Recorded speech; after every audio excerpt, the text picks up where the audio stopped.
So Vercel just launched a project called Emulate.dev. What it does is it emulates popular services. It's a local drop-in replacement for Vercel, GitHub, and Google APIs, built for CI and no network sandboxes, fully stateful production fidelity API emulation, not mocks. Now, I'm going to set it running on our own project to get it set up in the meantime. So I've said, let's set up Emulate.dev to emulate the Google API for us. But while that's running, you'll see that the way to actually make it work is you run npx emulate, and then you can emulate different services. So for example, we can go and emulate GitHub, and this means we have our own server that we can go and do all the GitHub API commands against, but it's a fake server basically. Now, the reason this is helpful is that we want to make these API requests to GitHub, but GitHub has its rate limits. It needs us to log in and do all sorts of other things. In our case, we're going to be doing Google in this video. And here you can see some of the test users that will exist in the project. But now, instead of our end-to-end tests having to go via the actual Google API and log in via OAuth and do all that setup, we don't need to do any of it. Now, so far, the endpoints that they provide, it's only these endpoints, which isn't a lot. You can see for Vercel API and for GitHub API, there are a lot more endpoints, so it's much easier to test. But what I plan to do is actually expand the functionality over here for GitHub so that it will support the entire Gmail suite of API requests, and then probably also add Calendar and Google Drive. I wonder if this is on the roadmap for Emulate.dev anyway, so maybe by the time I get around to doing it, they would have done it ahead. But overall, it seems like it's pretty doable. Here you can see the core packages in the project, and it's built using a plugin system. It basically has its own mini database that is run in memory. You can see there's no database, so it makes it really, really lightweight. And so you basically have this clone of Gmail or the Google API that you can test against, even if you don't have internet. And this makes CI/CD super, super quick. This has honestly been one of our biggest headaches for Inbox Zero, that we have so many different services that connect to each other that we have to test. And there are a few different strategies that you can use for this to replace it, to mock the Gmail API, but none of them have been super smooth for us. Ultimately, Gmail wasn't built for you to test against. There are rate limits. You're going to get logged out. You're going to get banned. And how this actually works in practice is just going to set up a fake server. So let's say this Vercel server will be at port 4000.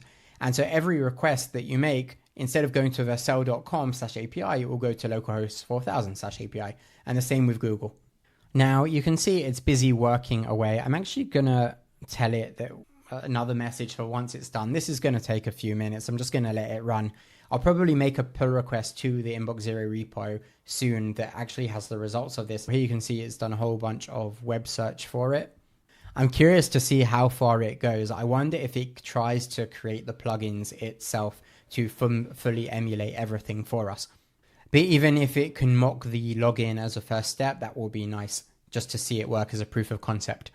Now I can see it's busy looking through Better Auth, which is what we use for authentication. But what the AI will need to do is basically replace the auth endpoint. Instead of going to googleapi.com, what it needs to do is go to localhost 4000 to go and do the login against our cloned server of the Google API. Now we finally have the result. This took quite a while. It wasn't even using extra high. It was just using high, but it finally came up with the result. And you can see in terms of how it works in the README, we've added a note. Google client ID should be set to emulate also client secret. And the important part is the Google OAuth base URL, which is set to port localhost 4002. So we can run emulate on that port. Now, if I actually go and run emulate, you can see we've gone and added a script to the project, emulate Google. Now we have it running at port 4002. And if I go to that in web, you'll see that if I go to 4002, nothing's there. But if I go to one of the paths, then I start to get a real response. And you can see I can make a post request, a get request to these different paths. Let's just try one more to see what comes back. And client ID is not found because we haven't fully set it up. Now, just to show you what that emulate Google actually does, it goes and runs emulate with the service Google, this config file on port 4002. You can see this is how we've gone and set it up. So all the callback URLs, this points to the real app.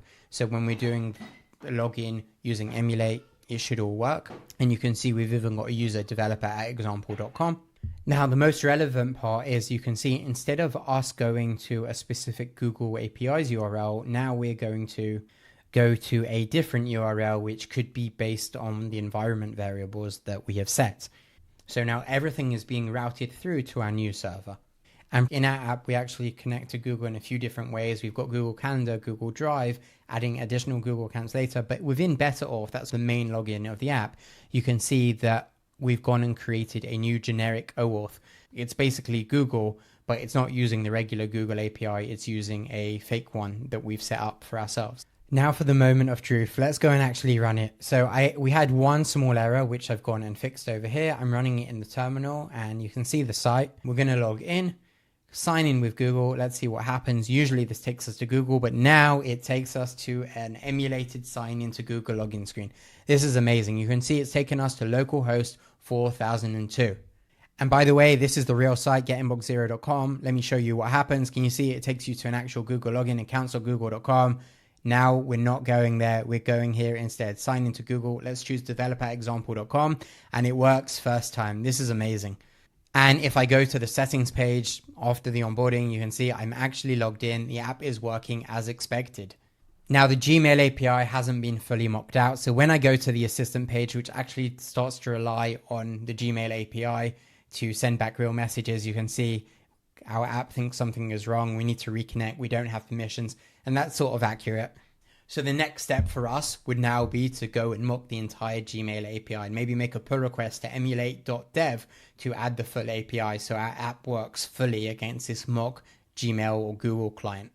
If you like the video, be sure to subscribe and also give Inbox Zero a star on GitHub. We're at 10,000 stars now, so thank you so much for the support in getting there.